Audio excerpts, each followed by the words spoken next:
have laterals or fullbacks. Fullbacks, yeah. What is their modus operandi? Do they have to maraud upward and then come back? Do they have that capacity? Now, your centre backs, are you playing libero or you are playing sweepers? The connection from the midfield to the attack is very poor. I'll give 2 reasons why we lost. Right. Number 1. So the Black Stars of Ghana lost to the Palancas Negras of Angola at the Baba Yara Sports Stadium. It was a late goal 1-0 against Black Stars, and a lot of Ghanaian supporters or Black Star fans are outraged with what happened at the Baba Yara Sports Stadium. Today we are here to have a conversation around the issues, what happened, how, did Ghana lose after so long a time losing at Baba Yara Stadium in a competitive game. The sports guys will give you the history and all of that. We are just here to have a conversation about why Ghana lost and what actually happened. Yeah. As usual, I'm super excited to have very important personalities in the studio to help us have this amazing conversation. As always, I have Baba Armando. Armando is in the building. Yeah, well. And for the first time, I have my big brother, a big, I don't know how to describe him, yeah? His knowledge of the game of football is immense. So we are super glad to be introducing him to the show, to be having the honor of having him here in the studio. I have my brother, Mohamed Issa, popularly known as Rosanero. Welcome to the show. Yeah, I'm happy to be here. Yeah, super excited to have you. Let's get it started. Right. I like that. Let's get it. Right. Black Stars of Ghana, we've not lost at the Baba Yara Stadium for a long time in a competitive game. We lost to Angola 1-0. What happened? Well, I think records are meant to be broken. Right. No matter how long it takes one day. It's just a matter of when and not if. Yeah. But I think it's even important we appreciate things in perspective. Right. 24 years is long enough for your record to be broken. And then you will not break your heart. Yes, given that some records may have stayed more than 24 years, but in the last couple of years, Ghana Black Stars have not been in the best of shapes. But to have lost only in 2024, for me, it's even good. So we don't have to look at it with all negative lenses. Let's pay some positive lens for this one. Right. Armando, yeah, we lost one. And for me, what was even, heartbreaking was it happened in the extra time. Yeah. 2 minutes to time, or is it 3 minutes to time? And it happened. What's your general overview of the generally, game? Of course, it was very disappointing. Definitely, we playing at home. We thought we could have at least draw. Yeah, at worst, because I think that our team is a better team compared to Angola at the moment. We can't take that away from the team, but honestly, Ghanaians were not happy, and you could also see how the fans trooped into the stadium, and some of them were actually destroying. I think we have that conversation of that behavior that happened in the. Of course. So for me, a lot of people have their opinions concerning the loss on that day, and people actually try to. Some of the fans try to actually attack the players and all that. But for me, I wouldn't attack. Of course. And I think we've had conversations about that same situation in the studios. Yeah, so for me, going into deeper, we'll actually try to point out some of the issues that really happened. First of all, let's start it from, Otto Addo's second coming.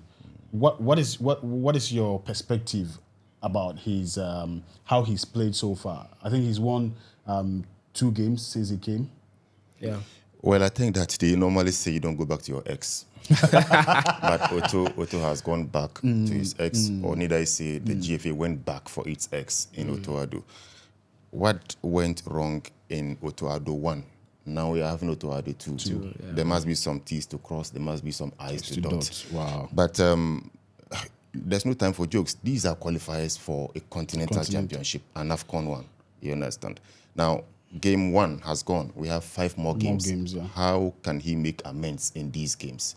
Having lost 1-0 painfully enough in your own backyard, you've got 5 games to cover ground. Can he cover the ground? I think some fundamentals must be put in place first before we can think of winning the next 5 games.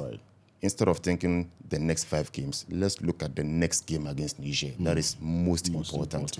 And, well, maybe luckily it's not taking place in Niamey, in Niger. It's taking place in Morocco, Bekane, just because CAF has ruled that there is not one stadium in Niger that is of standard to host this game. So we can have some home match in Morocco against home side Niger. It could be a plus.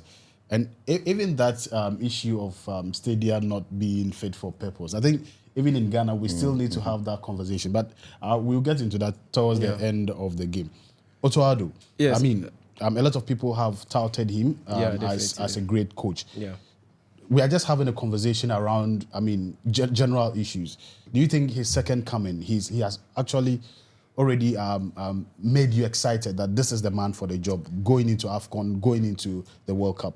I'll say yes. I've seen some positives from his tactics and his structure of the game, and I think I have personally think he's getting the team, in shape.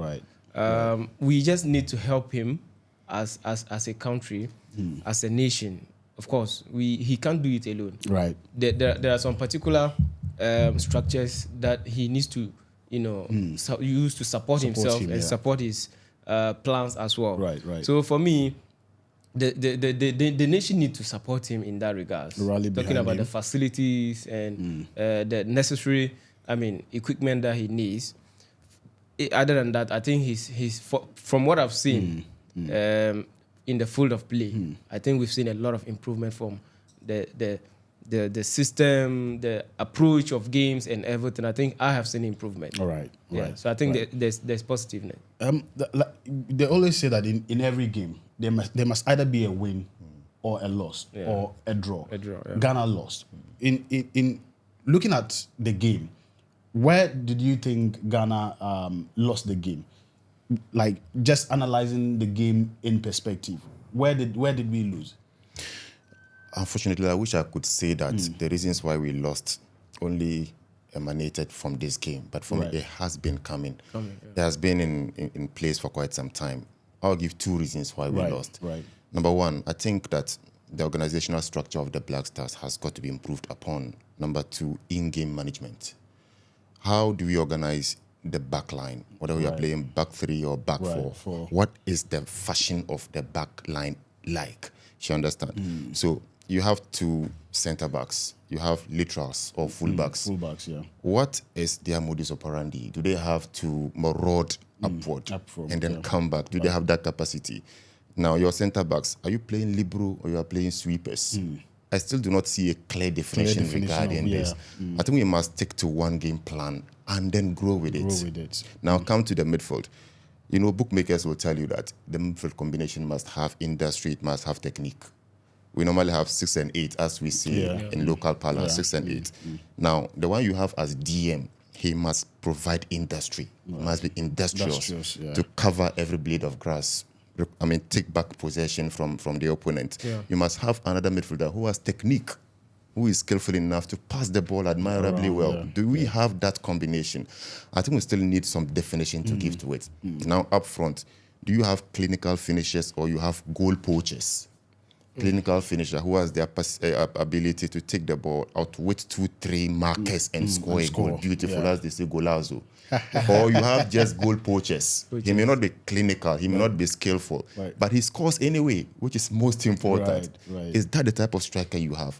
I think we must have definitions to these departments of our team for us to have clarity going forward. So for you, you're still not clear. I thought we didn't do enough regarding these things. Now that is organizational structure. In-game management. It has to do with timing of substitutions. How about that? Were they done early? Were they done late? What is the timing like? You must gauge the temperature of the game. At which point must you introduce a player? You understand? And this thing about some players are untouchable to the extent that no matter how they are faring in the game, they are not taken out. I think that you must be able to have the balls. Right. You must have the Right. balls As to, a coach. to call some tough decisions Right. as the game goes. That is important. Now, it doesn't just have to do with personnel change. It could have to do with you tweaking your system. Yeah. Okay, so you're at right full back. You can go this way. up front. You were at DM. Go attack in midfield. Let's see how it happens. You were wide. Come in, collapse into the midfield, and let's see how it goes.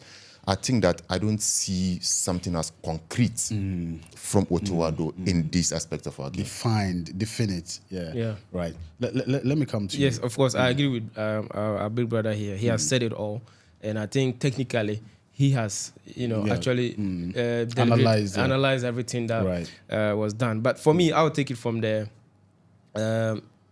infrastructure point of view. I think personally, the fold in which the match happened was very, very bad. Yeah, I mean, I think we all quite understand that. I mean, and I think we would, in our extensive conversation, we have a lot of that. Yeah. But then still, couldn't we have played better? Even we though could. Yes. So we that could. is the point I want us to take. And I think I'll add a little and even bit. as he said, even before the Angola game, we've all seen the performance of the Black Stars, which hasn't been encouraging. That's right. And it's still the same, unencouraging performance we saw at the Black Stars. Somebody said, did the Angolans play there?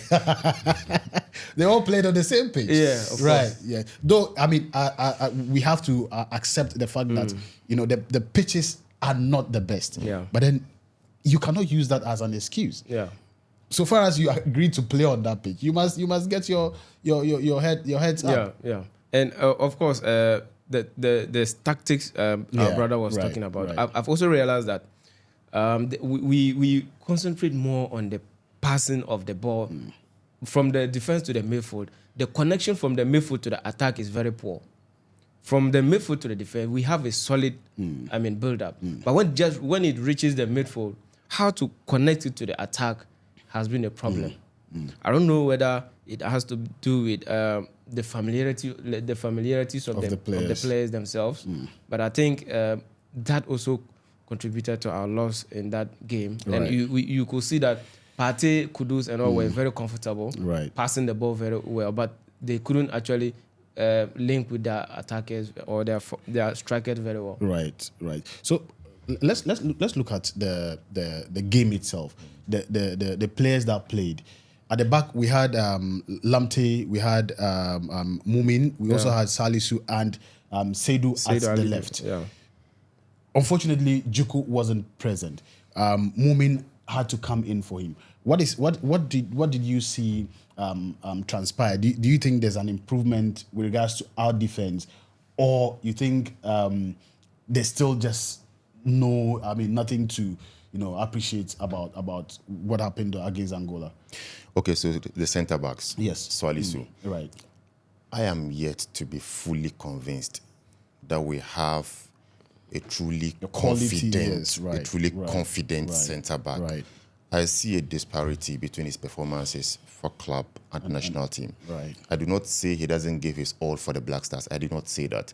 But I think that the dynamics are different. What happens in his club is different from what happens in the national Black Stars, team. yeah. Now, for the Black Stars, I still don't see a rock solid, like we had back in the day with John Mensah. Right. You understand? That's true. To some extent, Isaac Vosa, you remember him? Yeah, Isaac. You understand? Yeah. Now, in Salisu, he's got a huge frame. That is true. He ticks that box. He's got that passing ability, true. But I think that he is quite unsure regarding the timing of his tackles and how to wander forward and then come back. He still has some difficulty with that. The decision making. Now, he was combined with Mumin, and that presupposes that he's the leader because he's been playing there before this guy. You understand? So he must have that leadership role there. I mean, look, okay, this is veering off. You see, you remember Chelsea, you remember Thiago Silva and Kedzuma. You remember it was like a master-novice affair. He was coaching him as they were playing. Right. So you expected to see Salisu. Absolutely, you expected to see Salisu hold his foot. You understand, and then bring the guy up because he was debuting. in such a match of such caliber. So you expect that there may be some nerves, even if it's an experienced player in club. But this is national team football. And there's something at stake, which is 3 points in the qualifier for AFCON. So I thought I didn't see that leadership at the back. And once you lose leadership, everything goes haywire. Now the laterals, you saw Lamptey may not be huge in frame, but he's able to run so well. He's got some pace. Sometimes when he gets his acts together, he's able to cross the ball well. Sometimes he gets it horribly wrong. Alidu Seidu. Now, this is my problem. Right-footed player deployed at left back. Now, it constrains your attacking credentials sometimes because he wanders forward. He's unable to cross the ball first time. He would have to bring the ball back to his right foot before he's able to cross. And if you remember very well, there was an instance when he gave a cross with his left, and it was horrible. That doesn't tick the attacking box for his role. You understand? Why do you don't forcefully play put him a like right that? When you have someone who is a left footer, he may even be a debutant. Play him. Play him. That is how you grow them in confidence. We normally make these mistakes. And if you remember CAN 2008 when Ghana hosted it, Ghana was in the semi-final against Cameroon, okay? Now, because of a certain Samuel Eto'o, we had to bring Michael Essien back to come and mark him just because of Samuel Eto'o. And then we left a traditional centre-back on the bench. Now, he came, Essien did quite a good job. So much attention on Eto'o, but they left Ades, they left Hole somewhere, and Alain Nkong scored that goal to win against Ghana. We don't need to do these things sometimes. You have a traditional left back, left-footed, deploy him. Alidu can come off the bench, you understand? So I think that at the back, I didn't see leadership. I didn't see that solidity. Maybe we can improve going forward. Let me get from you. What did you make of our defensive play? I think maybe Coach Otto Addo had a problem with the backline, the tactics of the backline. For me, I think he should have made it a very fluid backline.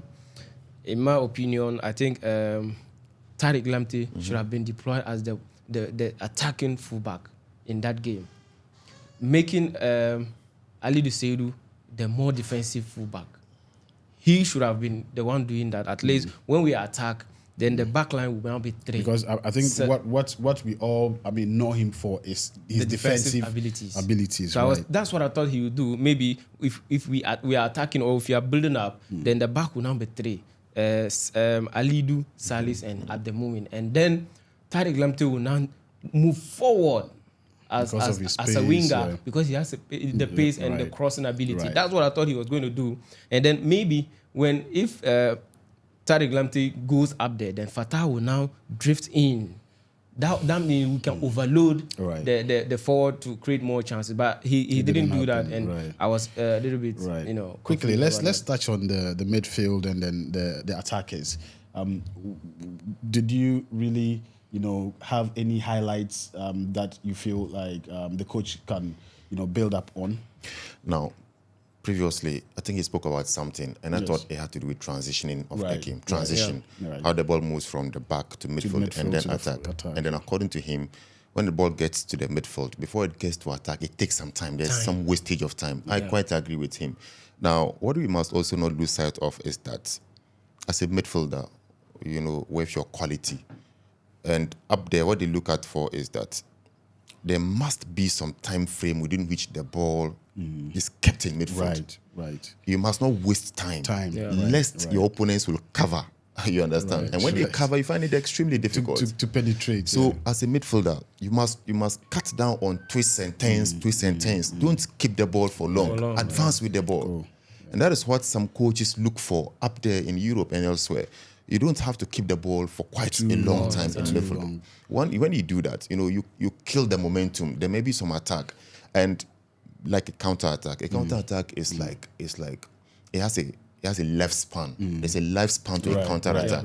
If you're unable to execute it within that lifespan, it is dead. You cannot get it again. That's how it is like. It's gone. So you have the ball, and then in midfield, and then you want to keep the ball for some time. They will cover ground. So I thought there was some issue with advancement of play from midfield, and now you saw that Thomas Partey was there, you know, he has some dual ability in him. He's able to sit on the back line. He's able to advance forward. I recently saw him score for Arsenal, right? Yeah. He's able to shoot the ball very, very well. You remember his goal against Nigeria in the double header in Lagos. You understand? Right. But I didn't see quick transitioning in midfield. Maybe when we work on that, we are going to get better. But you know, we shouldn't also be oblivious of their defensive duties. Yeah. In your quest to go forward, do not forget about your defensive duties. That is normally what happens. Play and then you have to pay the price at the end of the day. Right.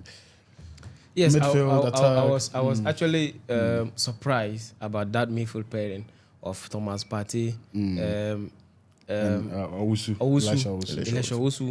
I was expecting Majid Ashmiru to pair with Thomas Partey because stubborn midfield. Yeah, I think he has a different profile. I always say this. He has a different profile to all the midfielders we have in the team.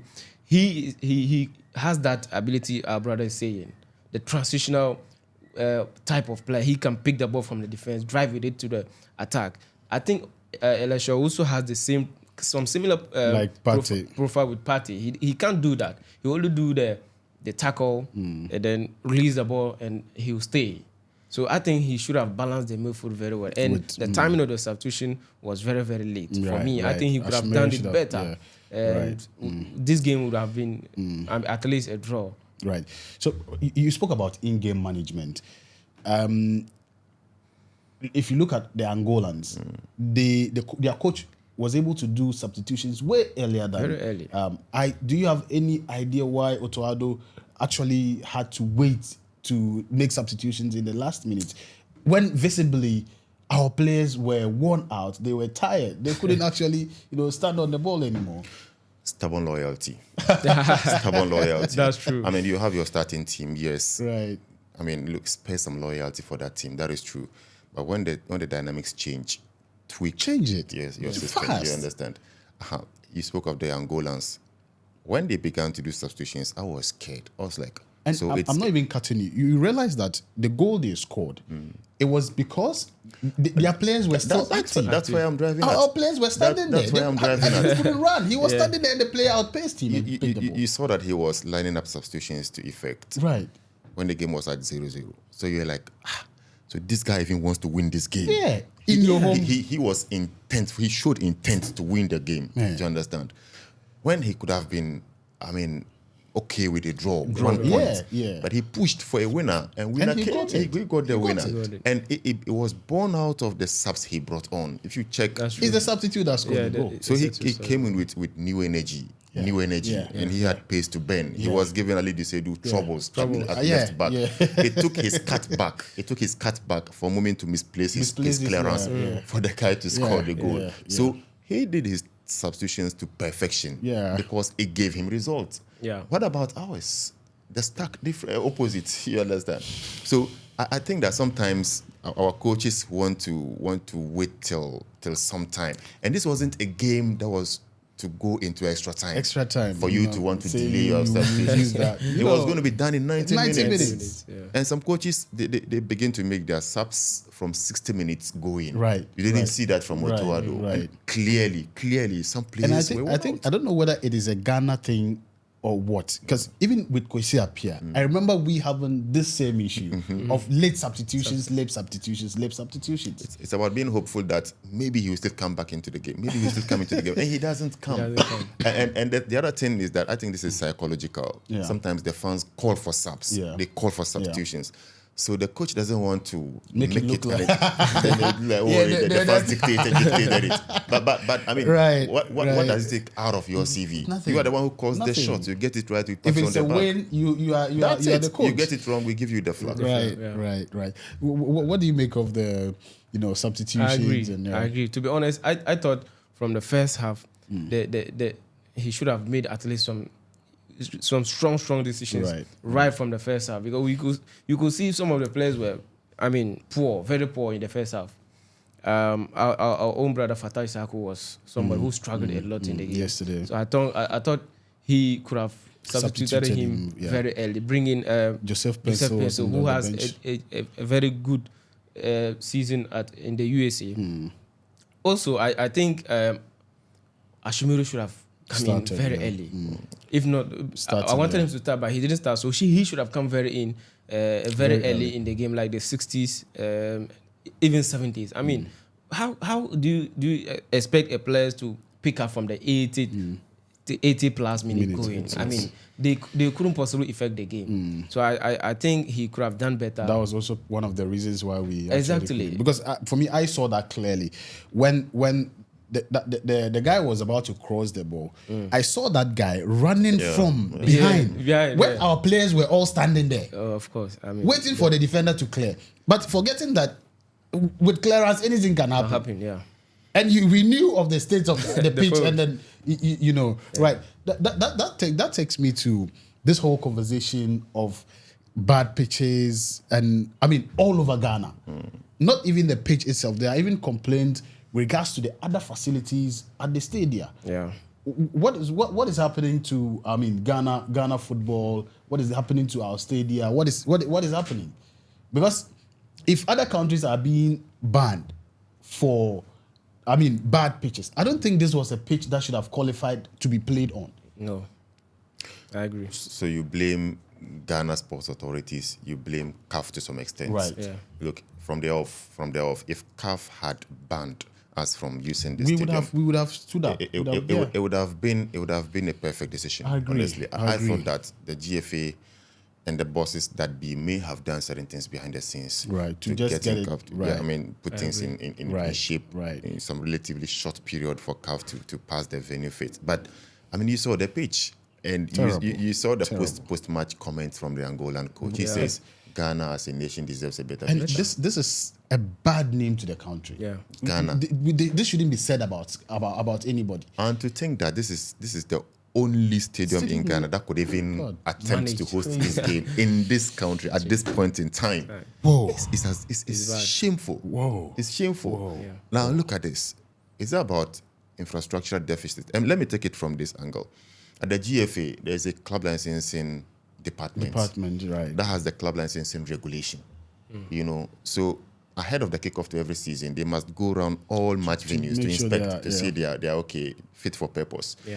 There's a department, they have a document, okay? So there's something they have to do with the human resource of the club. There should be some health and medical capacity of the club. There should be safety and security. Under safety and security, there is infrastructure. What is the stadium of the club like? Is it fit to host league matches? And shockingly enough, you have this department passing some venues fit to host matches. But they cannot. How safe and secure are these venues? Look at this. I was in Kumasi a few months ago, and we did a program in the stadium. I mean, you saw the pitch, and you found it difficult to say if this was a football pitch or something else. It's a combination of different breeds of grass. It's not just entirely a football pitch. You see some things, I don't know what to say, viruses or what. and shockingly, CAF passed this fit. Granted, now you saw that it was heavy. And then you didn't have some of the some aspects of the stadium were not trimmed to align with all other aspects of the stadium. And even Ghanaian players were complaining of this pitch, but they still lost in it. In the same pitch they played with their opponents. So it's an attitudinal problem. I mean, poor culture of maintenance. In Tamale is the same. In Esipong, I mean, look at Accra.